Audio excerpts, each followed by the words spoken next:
Well, thank you very much, and good afternoon. Today I want to provide an update on our response to the China virus and what my administration is doing to get the outbreak in the Sun Belt under control. Seems largely in Sun Belt, but could be spreading.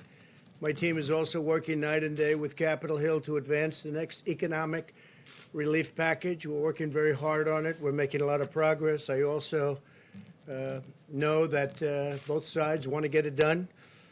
We'll call it Phase 4. I think we're going to get it done. We'll protect our workers, our schools, and our families, and protect them very strongly. As one family, we mourn every precious life that's been lost. I pledge in their honor that we will develop a vaccine and we will defeat the virus. We're doing very well with vaccine development and therapeutic development. But I want to thank our brave doctors and nurses and frontline responders. The job they do is incredible, and they are truly brave. My administration will stop at nothing to save lives and shield the vulnerable, which is so important. We've learned so much about this disease, and we know who the vulnerable are, and we are going to indeed shield them. And again, the vaccines are coming, and they're coming a lot sooner than anyone thought possible, by years. If you look at the old system and look at the new system, I think by years. The China virus is a vicious and dangerous illness, but we've learned a great deal about it and who it targets. We are in the process of developing a strategy that's going to be very, very powerful. We've developed them as we go along. Some areas of our country are doing very well. Others are doing less well. It will probably, unfortunately, get worse before it gets better. Something I don't like saying about things, but that's the way it is. It's what we have. You look over the world, it's all over the world, and it tends to do that. The governors are working very, very hard, and we are supporting them 100%. Everything they need, they get, and we are taking good care. We have tremendous supplies and a great supply chain, whether it's ventilators or gowns or just about anything they need. So that's a big difference from inheriting very, very empty cupboards. The median age of those who succumb to the China virus is 78 years old. Roughly half of all deaths have been individuals in nursing homes or long-term care. In one study, 90% of those hospitalized had underlying medical conditions, whether it's heart or diabetes, but usually it's some kind of a condition. It seems that people have that, and if they do, it's a problem, no question about it. Young adults may often have mild or even no symptoms. They won't even know they're sick. They won't have any idea that they have a virus. They won't have any idea at all. America's youth will act responsibly, and we're asking everybody that when you are not able to socially distance, wear a mask, get a mask. Whether you like the mask or not, they have an impact, they'll have an effect, and we need everything we can get. Data shows children have the lowest fatality risk. 99.96% of all virus fatalities are in adults. Think of that. So that's much, much, much less than 1% for children, young people. By understanding these risk profiles and learning how to treat the disease, we've been able to greatly reduce mortality in the United States. In fact, we'll show you a chart and how well we do compared to the rest of the world. We have several treatments already available that significantly reduce the severity and duration of the disease, including remdesivir, which has been very successful, and a widely available steroid treatment. And we have many more happening and coming out. We've learned best practices for treatment of the virus at every stage and have shared these findings with medical providers, and we've shared them all over the world. The relationship with other countries has been very strong. We're all working together. This includes ensuring all hospitals are aware of the importance of different approaches to oxygen treatment, including high-flow oxygen, the importance of steroid treatment for those on ventilators. And when you're on a ventilator, we've learned a tremendous about the use of the ventilator. And at the beginning, people never had an experience like this. where we needed so many ventilators so fast, and even the use of the ventilators. But the doctors have become incredibly, and nurses and helpers have become incredibly good at the use of a ventilator, which is actually a very complicated procedure, and allocating remdesivir to hospitals based on new admissions, since it works best early in hospitalization. And that's something that they've really started. They're using it much earlier. Fatalities nationwide have fallen 75% since mid-April. That's a great number.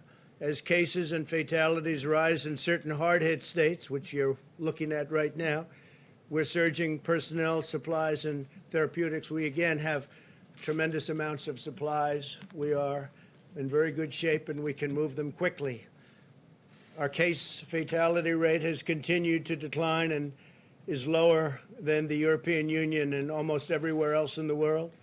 If you watch American television, you think that the United States was the only country involved with and suffering from the China virus.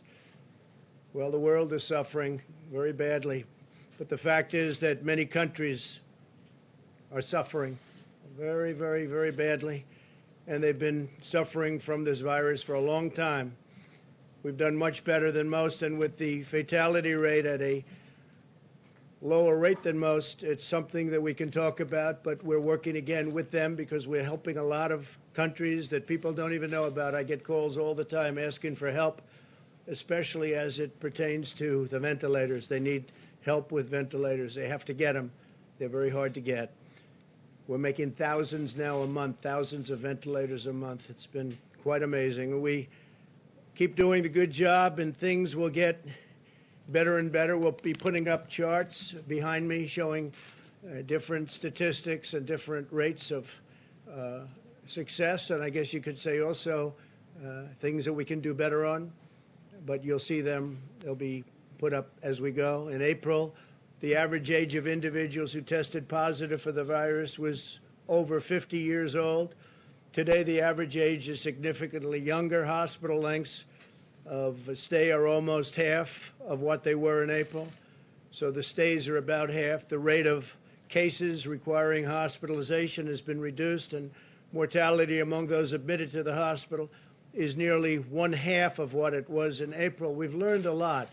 We've learned a lot about this disease, how to handle it. The doctors have learned a lot, not only in the use of the ventilators, but in many other things. And things are happening, too, like the remdesivir and other elements, steroids, et cetera. But these trends could change without our continued and relentless focus. And that's what we have. We have a relentless focus, and it's been that way from the beginning. But we've learned so much. As you know, in recent weeks, we've seen a concerning rise in the cases in many parts of our South. You look at South, Southwest, and West. This growth in cases first began to appear in mid-June, primarily among 18 to 35-year-olds, many of whom were asymptomatic. We're also facing the challenge of a significant spike in virus cases across the rest of the Western Hemisphere, including Mexico. Mexico's been hit very, very, very hard. As you know, the president, a great gentleman, was here 2 weeks ago, and they have really been hit hard.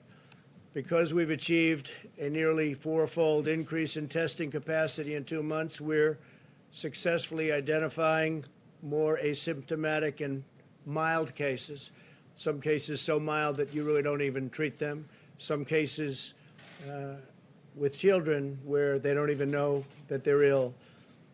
And I guess they're not very ill because they recover almost immediately. Per capita, the U.S. is conducting 50% more tests than Europe. And we've conducted nearly 3 times as many tests as all of the other countries in the Western Hemisphere combined. Be over 50 million tests. This allows us to isolate those who are infected, even those without symptoms, so we know exactly where it's going and when it's going to be there. We're also working to reduce turnaround time. My administration has been aggressively responding to case growth in the Sun Belt, and we continue to do so, working very close with all governors, but right now, in particular, those governors. We're coordinating closely with hospitals and governors. In the last 3 weeks, I've sent senior officials into 9 states to meet with governors and provide recommendations to the various leaders of the state, including hospital administrators, etc. My administration currently has 0 unfulfilled requests for equipment or anything else that they need from the governors. No governor needs anything right now, and we think we'll have it that way till the end because, frankly, we are stocked up and ready to go wherever we have to go. We've nearly 7,000 National Guard and military medical personnel in Texas, California, Florida, and Arizona that's helping us greatly. I want to thank them very much. The military has been fantastic. We're closely monitoring hospital capacity in these states. Hospitals are open for elective surgeries and other procedures. So hospitals are open for elective surgeries. We want Americans to get the medical treatments they need. All of the governors we've spoken with say they have enough bed capacity. That's a great thing. Our initial shutdown was to prevent the overflow of our hospitals and to allow us to meet the demands caused by this global pandemic, including the ventilators. And a permanent shutdown was really never an option in terms of what we're doing right now. This would be completely unsustainable, produce debilitating economic fallback, and lead to catastrophic public health consequences. There are consequences to shutdowns, and we've saved potentially millions of lives by doing the initial shutdown, but now we're very aware of this disease. We understand the disease to a large extent. Nobody's going to maybe ever fully understand it, but we'll end up with a cure, we'll end up with therapeutics, we'll end up with a vaccine very soon, all three. We're instead asking Americans to use masks, socially distance, and employ vigorous hygiene. Wash your hands every chance you get while sheltering high-risk populations. We are imploring young Americans to avoid packed bars and other crowded indoor gatherings. Be safe and be smart. We're surging testing capacity to identify and isolate cases. This includes a newly approved testing platform to nursing homes across the South. We're being very, very vigilant with respect to nursing homes because you know all of the problems that we've had with so many people, so sadly, they were infected, so that all of the staff and residents can be routinely tested and isolated to ensure our elderly are even more strongly protected than anybody else. That's really the high-risk people, the high-risk, wonderful people. Once this current surge in cases declines, the same testing platform will enable people to visit their loved ones after taking a test, which is a big difference. Ultimately, our goal is not merely to manage the pandemic, but to end it. We want to get rid of it as soon as we can. That is why getting a vaccine remains a top priority. 2 vaccine candidates are entering the final stage of clinical trials this month. This was achieved in record time. It used to be years before you were in a position like we are right now. 4 other vaccines will enter final trials in the following weeks, and we're mass producing all of the top candidates so that the first approved vaccine will be available immediately. And logistically, we have the military ready to go. We have great people, logistic military people, a wonderful general who's waiting for the vaccine so they can distribute it in record time. That's what's going to happen. So our military is all set to go. We will deliver a vaccine, therapeutics, whatever it is necessary, and defeat the virus once and for all. And I'll take a few questions if you'd like. I will say this. I want to thank all of the staff, the White House staff, all of the doctors that we've been working with so closely, and just a lot of very positive things are happening. It's a nasty, horrible disease that should have never been allowed to escape China, but it did, and it infected the world, and the world is suffering, but we're going to get it taken care of, and we're helping lots of other countries. John? Mr. President, first I just wanted to get a clarification. Your press secretary said today that you sometimes take more than 1 test a day. Well, why is that, and how often? Well, I didn't know about more than 1. I do take probably on average a test every 2 days, 3 days, and I don't know of any time I've taken 2 tests in 1 day, but I could see that happening. So Republicans and Democrats on Capitol Hill both said that they want to see more money for testing. They want to send billions of dollars to the states so they can do more testing.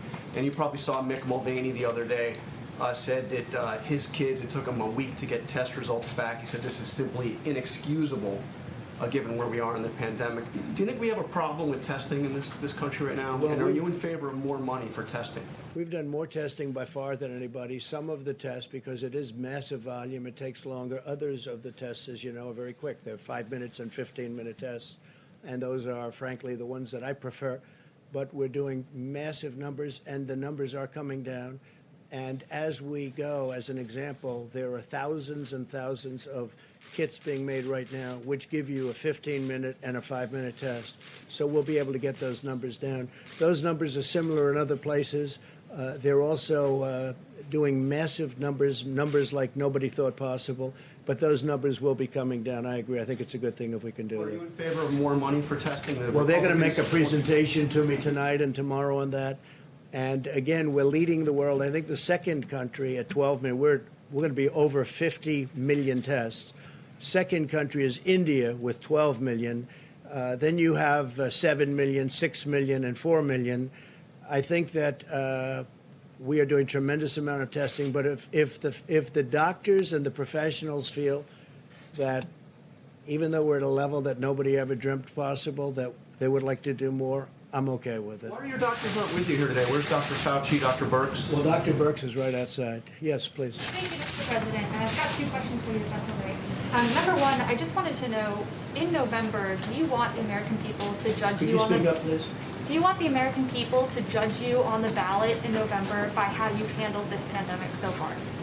This, among other things. I think the American people will judge us on this, but they'll judge us on the economy that I created and that already we're creating. We're setting record job numbers, as you know. I think we're going to have a very strong year next year. I think we're going to have a very strong third quarter, a very good fourth quarter, but I think next year is going to be a record year, and I think they're going to judge me on that. I think they're going to judge me on the tax cutting and the regulation cutting, which nobody's ever done to the extent that we've been able to do it, on rebuilding the military, on how we've handled the VA. On the VA, we got Veterans Choice. Nobody thought that would be possible. That's been many decades. They've been trying to get Veterans Choice. It's called Choice, where they can go get a doctor if they have to wait online for 2 weeks or 5 weeks or 2 days. And frankly, that's been a great thing. Veterans accountability, I think they'll judge me on that. They'll judge me on all of the things we've done. I don't think, and I think we can say this with surety, and it's never been even challenged in 3.5 years, the first 3.5 years, the first years of a presidency, I don't think any administration, any president has accomplished so much as we've accomplished, from energy to health to so many other things. And then this came in, and the plague, I call it the plague came in, terrible thing, should have been stopped, wasn't stopped. It came in, we had to shut things down to save potentially millions of lives. We did that, and now we've started them up. And I think we've really started it up very successfully. Yeah, please. Mr. President, thank you, Mr. President. You've been saying for months that the virus would simply disappear, and now you're saying that it's likely to get worse before it gets better. If it does keep getting worse, if Americans keep dying, are you responsible for that? Well, the virus will disappear. It will disappear. I think that I always like to say, as you know, either way, when you look at it, the governors are working with me. I'm working with the governor. We're working hand in hand. I think we're all responsible. I view it as a team. Very good relationships with the governors. Very, very good relationships. I could say I'm fully responsible, but, you know, one day we had a virus come in, and I closed the borders, did a lot of things that were very good. In fact, Dr. Fauci said we saved tens of thousands of lives when I closed the border, and nobody wanted to do it. I wanted to do it. We closed the border to China. We put on the ban. We didn't want people coming in from heavily infected China. Fairly shortly thereafter, I closed the borders from Europe, coming in from Europe. Those were tremendous moves. We would have, if it's one person, it's too much, but we're at, let's say, 140,000. We could have double, triple, quadruple that number if we didn't. So we did a lot of things right. We did a lot of things right, including with equipment. So it's a shame that it happened. It shouldn't have happened. China should have stopped it. Mr. President, thank you, Yes, go ahead, please. Thank you, President Trump. If I could, 2 questions. My first question is, we have a very quick testing platform here at the White House. Yes. It's great. You get tested, you know, very quickly.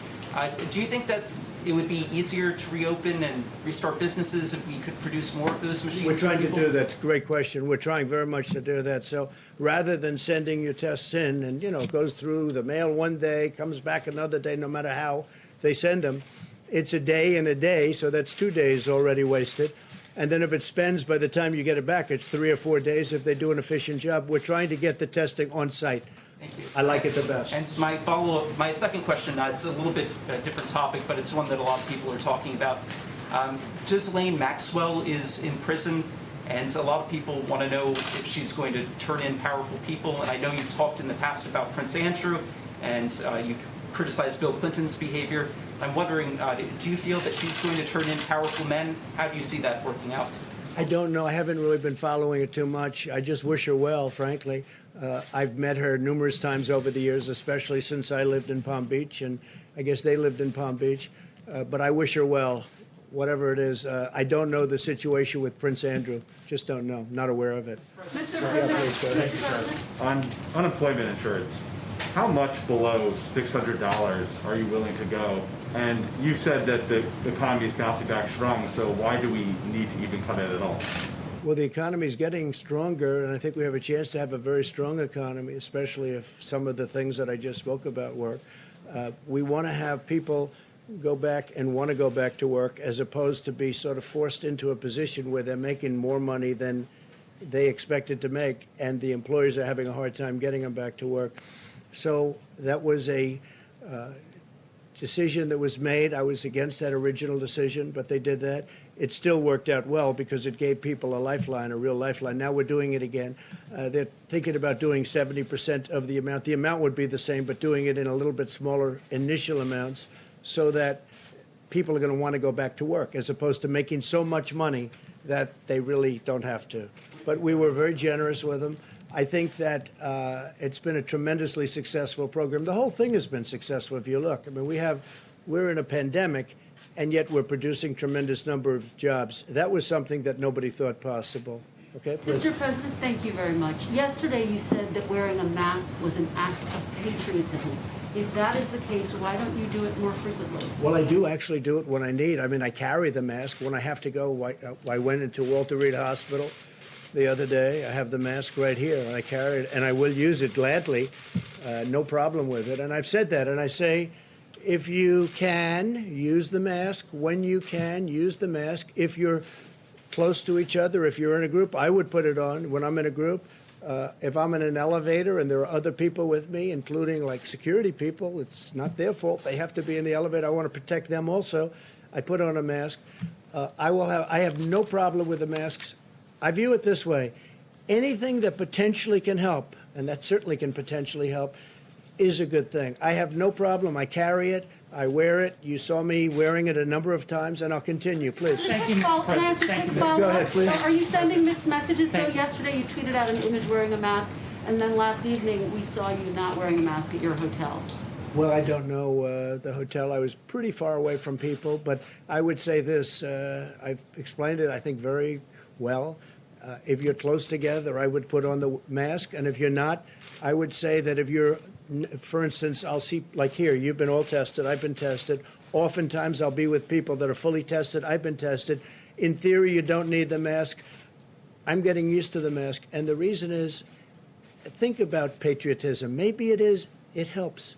It helps. Now, we have experts that have said in the recent past that masks aren't necessarily good to wear. You know that. But now they've changed their mind. If they change their mind, that's good enough for me. So I wear it when appropriate. Please. Thank you, Mr. President. Thank you, sir. A lot of Americans, though, may be surprised at your change of tone over all of this, a more perhaps realistic tone. Some would look at it that way. The sudden embrace of masks, social distancing, Well, I've always agreed with that. I mean, I've never fought either one, but certainly social distancing. I want to. That's common sense. 6 feet to me is common sense. I'd like to say maybe make it a little bit further. the idea that things will get worse perhaps before they get better here, and perhaps the realization that this resurgence, if you will, is for real when you used to talk about it in terms of little fires being put out here and there. Would you We have them respond to too. that? No, we have embers and fires, and we have big fires, and unfortunately now Florida is in a little tough or in a big tough position. You have a great governor there. You have a great governor in Texas. You have people that are very, very skilled people, and I think they're going to handle it very well. Their hospital capacities are holding up, but Texas is a big state, and it's very well run, and so is Florida, and I think they'll do a very good job. Changing your tone, though, sir? I just wanted to ask you about the issue of vaccines, which you already mentioned. Yesterday, a study by a Chinese company showed some promising results for its coronavirus vaccine candidate. If China were first in developing the vaccine, or even if it weren't, would the administration be willing to work with China to bring a successful Chinese vaccine to the U.S.? Yeah, we're willing to work with anybody that's going to get us a good result. We're very close to the vaccine. I think we're going to have some very good results. We're already in testing. Nobody thought that would be possible. Under the old system, it would be a year to 2 years before you could even think about using the word testing. So I think we've had a lot of, and the reason we're testing, I mean, they've had good results. So now we have to see in the testing also for safety, because they have to make sure it's safe. And I think you're going to see something over the next fairly short period of time, maybe very short period of time, having to do with therapeutics and vaccines that are very good. So we'll be doing these quite often. We're going to keep you abreast of this, and we'll also talk about some of the other topics like our economy, which is doing well. The stock market had another good day. I think they have a good day because they see a lot of positive things happening on this front, too. Thank you very much. Thank you. Thank you. Are you confident you'll get a deal, Mr. President?